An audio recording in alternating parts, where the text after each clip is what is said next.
Hey everyone, kicking off the neurology module with a couple of short lectures for this week. First one is going over the basics of ischemic stroke, talking about some of the treatment options and also some of the preventative and follow-up measures we can take.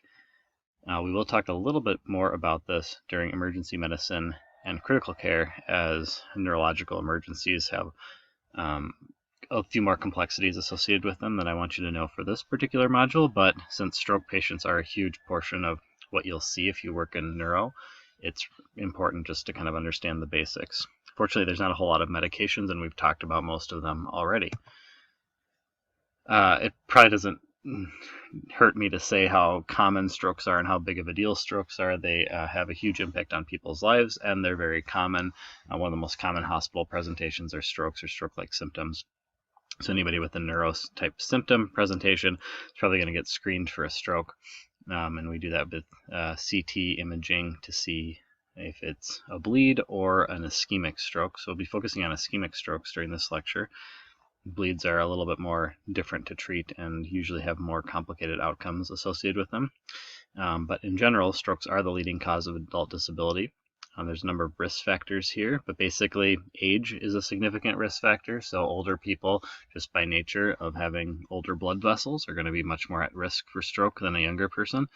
You can see there's some gender and ethnic demographics there, and other things like family history and low birth weight.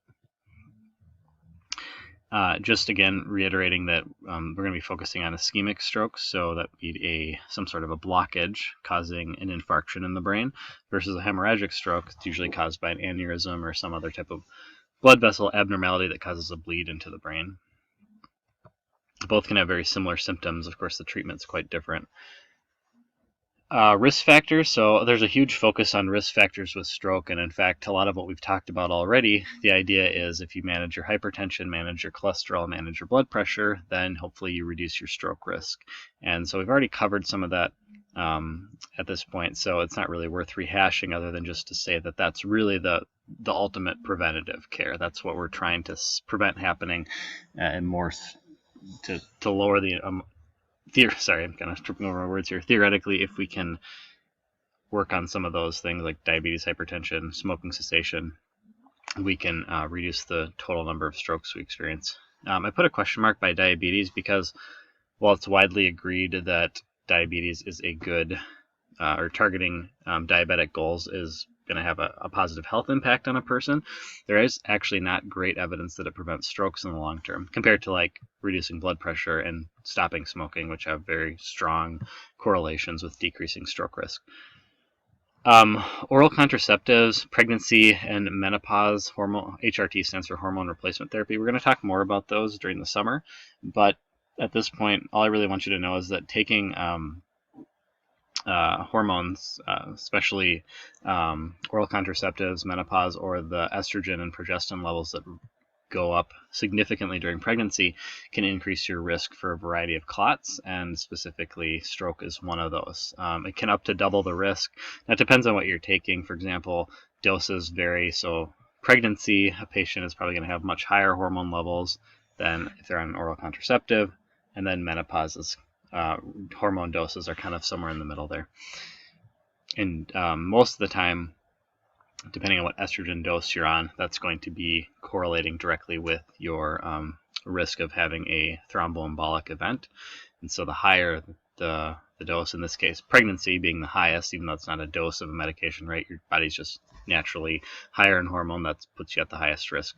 If you smoke as well, that increases your risk by 7 times. So we'll talk about that again and kind of where those restrictions fall when it comes to smoking patients and oral contraceptive and menopause medication use. AFib, you get about a 68% chance reduction with, I should say, any oral like I just updated this and I still can't get warfarin out of my head, but any oral anticoagulation. So if you're on a DOAC or warfarin, it doesn't matter, you're going to see a reduction. Again, that's why we anticoagulate people with AFib. Coronary heart disease, dyslipidemia, you can see the reduction there with statins. Obesity. Weight loss is thought to have some sort of a role, but again, it's kind of like diabetes where we don't really have any solid evidence that says, if you lose this much weight, you get this much of stroke risk reduction. Primary prevention, really we want to reduce or eliminate those risk factors. If we treat the diseases on the aforementioned slide, we can possibly reduce the risk of the patient having a stroke to begin with. There is the CHADS2-VASc, just to review. So if you do have atrial fibrillation, the CHADS2-VASc is what we look at, and remember this is how it breaks down. So if you have no points, you basically don't need therapy. Or, if you're at higher or highish risk, you could maybe consider giving the person aspirin. If they have 1 point, you could consider either oral anticoagulation or an antiplatelet agent. Now this gets a little bit tricky. Some providers might say, well, if my patient has AFib and they're just getting a point because they're female, for example, I'm not going to treat every single person. I'm going to do it on more of a case-by-case basis if they fall under that 1 point category, and that's probably fine. And then 2 points or more, you get orally anticoagulated. So most patients who have AFib probably are going to fall under the 2 point category, but then again, you will get some younger, healthier patients occasionally who have AFib and won't qualify. But for the most part, oral anticoagulation is going to be what they're going to get. And that's going to hopefully prevent strokes from happening and from the clots forming in the atria and ultimately getting thrown into the coronary vasculature. Cerebral vasculature, sorry. All right. Considering new versus older, it doesn't really matter what you're on. Either one is fine. Again, warfarin, all the new drugs are basically studied head-to-head against warfarin, so if you're on warfarin or a DOAC, it doesn't really matter. They both have similar stroke risk, at least at this point in time. Stroke risk reduction, I should say. Knowing the signs of stroke is really important, so it's really good to educate patients' families and patients on understanding stroke symptoms. The sooner you recognize a stroke, the sooner you can get treated, and the sooner and the better the outcome ultimately. As we always say, time is brain, and that's definitely true. If you have an infarction in the brain, that's going to cause, the longer it goes on, is going to cause more and more damage. It can ultimately be fatal in some patients, or it can be severely disabling to other patients. And our goal is to make sure we can treat those patients as fast as possible. So it's really important that we are aware of these symptoms, just as the general population. Okay, so during an acute stroke, anticoagulation is not helpful at this point. You don't really need, you could anticoagulate somebody theoretically, and you probably would, depending on what their criteria are going forward. Like if they had atrial fibrillation and they had a stroke and they weren't on anticoagulation, that's probably a time where you want to start it.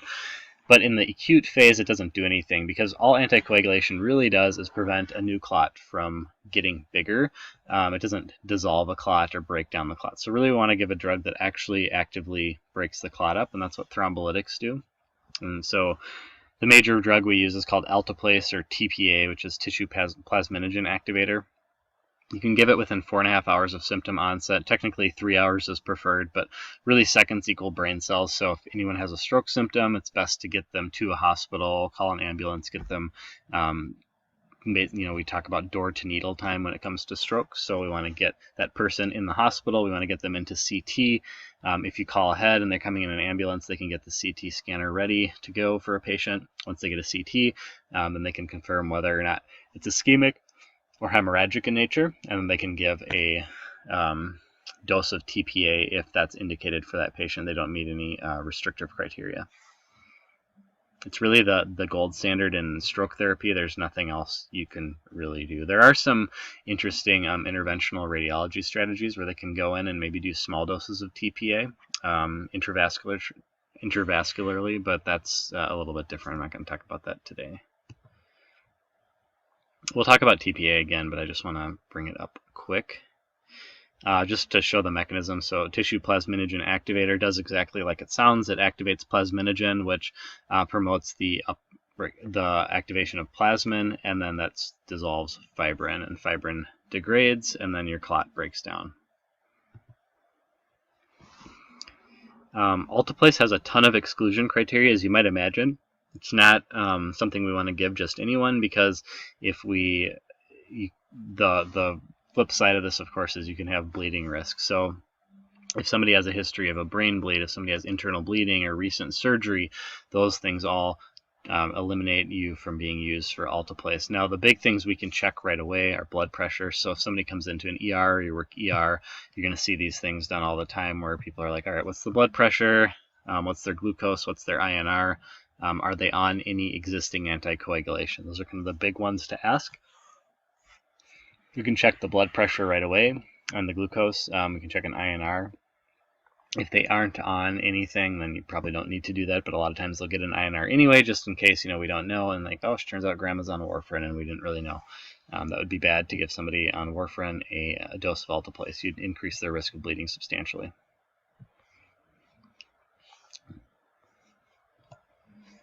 Post-stroke care.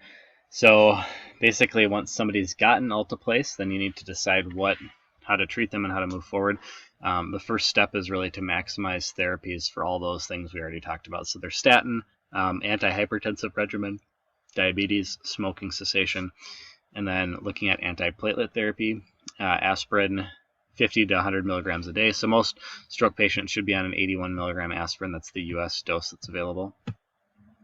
The other drug on the market that has aspirin in it is called Agrinox, which has aspirin 25 milligrams plus a drug called dipyrimidol, which is an inhibitor of adenosine deaminase. And this basically is just another mechanism to inhibit platelet aggregation. So it works synergistically with aspirin.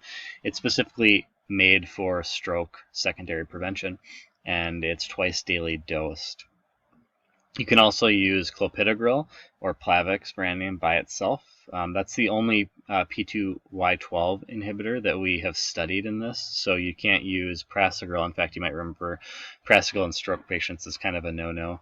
And then ticagrelor is not studied in stroke patients either, so it's just clopidogrel at this time. There's another medication called silostazol, or Pletal is the brand name, and it's really rare, but it's an alternative option. There is some evidence that people who have polymorphisms that prevents them from metabolizing the clopidogrel into the correct prodrug makes it difficult for them to get therapeutic benefit from it. So this might be an option for those patients. There's some studies in especially Asian populations who might have different CYP metabolism than, say, a group of Caucasian people. And in that case, they might respond better to the specific drug, but it's quite rare to see. Most patients are going to be, these are the preferred 3 choices.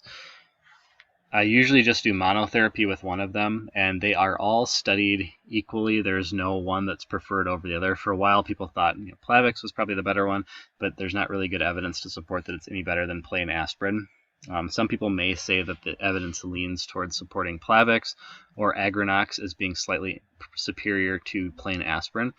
But aspirin's really cheap, and it's easy to get, and again, most of the studies say it works pretty well and almost as effective, if not as effective, as the other options. So all 3 of these are okay. Probably just depends on what provider you're working with and what their preference is. There is something that's a little bit newer called early short-term dual therapy, which is giving somebody aspirin plus clopidogrel for 21 days. We don't do this long-term because the bleeding risk goes up substantially if you do this as a combination drug for months or years. But for people who are high risk and they've had a transischemic attack or a minor ischemic stroke and aren't on anticoagulation, it's been shown to reduce the risk of recurrent ischemic stroke from happening. So this is basically like somebody who's having minor stroke, minor TIA, and the risk is that that clot could get bigger or move and cause a more serious infarction in the near future. And by being more aggressive up front with the antiplatelet regimen, you can prevent that from happening. If you are anticoagulated, like for example, if you have AFib or another indication for anticoagulation, that pretty much trumps a lot of this. But usually you would still see somebody on. That would be a question you'd ask. If you're on anticoagulation already, do you need aspirin or Plavix? And generally speaking, you don't, but that might be a conversation to have depending on how high risk the person is and what the nature of their stroke was. So, especially if somebody has AFib, that's probably what's causing it. So if they're anticoagulated already, giving them a platelet agent is probably not going to make a big difference. But it's, again, usually going to be one or the other. Either they're going to be anticoagulated or on an antiplatelet therapy. Not both, but it depends too. I get the question a lot that comes up, well, what about my patients I see who are on one of these and this? That's usually because they've had a heart attack. So for people who have had an MI or history of an MI, they're likely to be on, they're going to be on an antiplatelet agent for that. Plus, if they have AFib, they're going to be on anticoagulation. So they really have to have a separate indication for that, whereas stroke isn't really the same thing, where we don't necessarily have to give that antiplatelet agent in addition to the anticoagulant. If the anticoagulant is already on board, that's pretty much enough at that point. This is really for people who aren't on any type of thing to begin with. They have a stroke, and then they get started on an antiplatelet agent to prevent that from happening. All right, that's it for stroke. Really quick couple of slides, and we'll move on to the next module.